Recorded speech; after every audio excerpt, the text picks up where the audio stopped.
നമ്മളിപ്പം ഇതിൻ്റെ treatment side reasons എല്ലാം പറഞ്ഞു. ഇതിനൊരു റീ ഒക്കറൻസിനുള്ള ചാൻസസ് ഉണ്ടോ മാഡം? ഉണ്ട്. നമ്മളിപ്പം ആൻറ്റിബയോട്ടിക്സ് ഒക്കെ കൊടുത്ത് അത് പെയിൻ കുറച്ച് ചിലർ വന്ന് പറയാറുണ്ട് കുറച്ച് നാളത്തേക്ക് ഒന്നും ഉണ്ടായിരുന്നില്ല,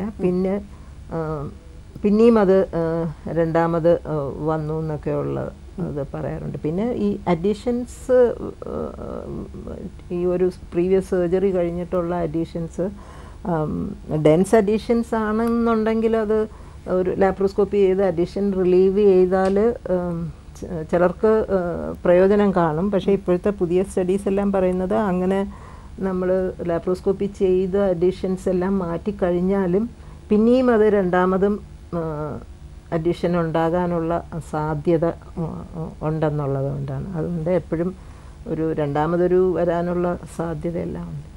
നമുക്കൊരു കോൾ ഉണ്ട് doctor. Okay. Hello hello hello hello health ടോക്കിലേക്ക് സ്വാഗതം. ആരാണ്? ഞാൻ കരുനാപ്പള്ളിന്ന് വിളിക്കുകയാണ്.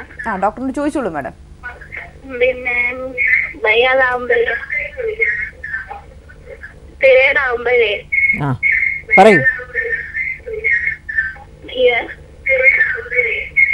2 ദിവസമേ ഉള്ളു.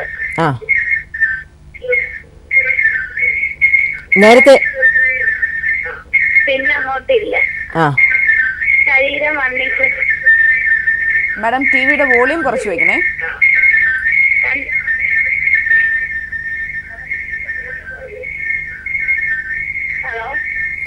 കേൾക്കാൻ പറയൂ, പറഞ്ഞോളൂ. പീരീഡ് ആകുമ്പോ 2 ദിവസമേ ഉള്ളൂ. വണ്ണം കൂടുന്നു. വണ്ണം കൂടുന്നുണ്ടല്ലേ? ഇപ്പൊ എത്ര വയസ്സുണ്ട്? 35 വയസ്സ്. അപ്പോൾ വണ്ണം കൂടുന്നത് കൊണ്ട് തന്നെ ഈ പീരീഡ് ഫ്ലോ കുറയാം. നമ്മൾക്ക് ഫാമിലിയിൽ ഡയബറ്റീസ് അങ്ങനെയൊക്കെയുള്ള കുട്ടികൾ, അങ്ങനെയുള്ള ഫാമിലി ഹിസ്റ്ററി അങ്ങനെയൊക്കെ ഉണ്ടെന്നുണ്ടെങ്കിൽ ഇപ്പം വണ്ണം കൂടുന്നവർക്ക് പോളിസിസ്റ്റിക് ഒവേരിയൻ ഡിസീസ്, ഹോർമോണിൻ്റെ ഒരു ഇംബാലൻസ് വരാം. ഇതെല്ലാം ഒരു ലൈഫ് സ്റ്റൈൽ ഡിസീസാണ്. അത് വണ്ണം കൂടുന്നു എന്ന് പറഞ്ഞതുകൊണ്ട് തന്നെ അത് തന്നെയാണ് കാരണം പീരീഡിൻ്റെ ഫ്ലോ കുറഞ്ഞു വരുന്നത്. എക്സസ് ആൻഡ്രോജൻ കൂടുതൽ വരും. അപ്പോൾ വണ്ണം കുറയ്ക്കുക എന്നുള്ളതാണ് ഇതിന് ഒരേ ഒരു മാർഗം. നമ്മൾ എക്സസൈസും പിന്നെ ഹെൽത്തി ആരോഗ്യകരമായ ആഹാരശൈലിയും കൊണ്ട് വണ്ണം കുറച്ചാൽ പീരീഡ് പഴയതുപോലെ ആയിക്കോളും. അതിന് വേറെ പ്രത്യേകിച്ച് മരുന്നൊന്നും എടുക്കണ്ട. വണ്ണം കൂടിയത് കൊണ്ടാണ് ഇതിപ്പോൾ ഇങ്ങനെ വന്നിരിക്കുന്നത്. Thank you ma'am. Thanks for calling.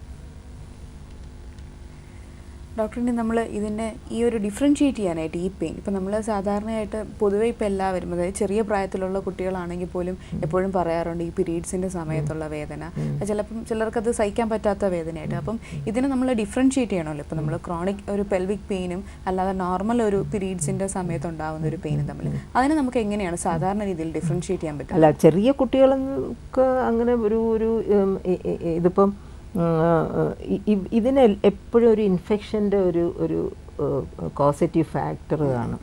ഇപ്പം നമ്മൾ ഒരു ഹിസ്റ്ററി ഇങ്ങനെ ചോദിക്കുകയാണെങ്കിൽ തന്നെ, ചെറിയ കുട്ടികൾക്ക് ആണെങ്കിൽ തന്നെ ഈ സെക്ഷൽ അബ്യൂസ് അങ്ങനത്തെ എന്തെങ്കിലും പ്രോബ്ലം, അങ്ങനെ ഒരു ഹിസ്റ്ററി, അങ്ങനെ എന്തെങ്കിലും ഒരു ഇത് കാണും.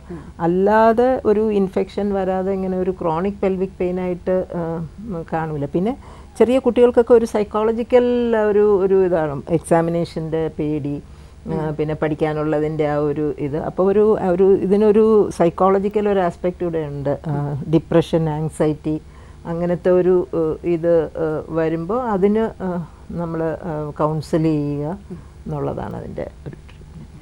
അപ്പോൾ എന്തായാലും ഡോക്ടർ, നമ്മുടെ എപ്പിസോഡിൻ്റെ സമയം ഇവിടെ തീരുവാണ്. പൊതുവേ നമുക്ക് എല്ലാവർക്കും കാണാറുള്ള, അല്ലെങ്കിൽ ഒരുപാട് ആളുകളിൽ കാണാറുള്ള ഒരു പ്രശ്നത്തെക്കുറിച്ചാണ് നമ്മൾ ഇന്ന് ചർച്ച ചെയ്തത്. കൂടുതൽ ചർച്ചകളുമായിട്ട് നമുക്ക് അടുത്ത എപ്പിസോഡിൽ വീണ്ടും കാണാം. ഹെൽത്ത് ടോക്കിൻ്റെ ഇന്നത്തെ എപ്പിസോഡ് ഇവിടെ പൂർണ്ണമാകുന്നു. അടുത്ത ആഴ്ച വീണ്ടും കാണാം. നന്ദി, നമസ്കാരം.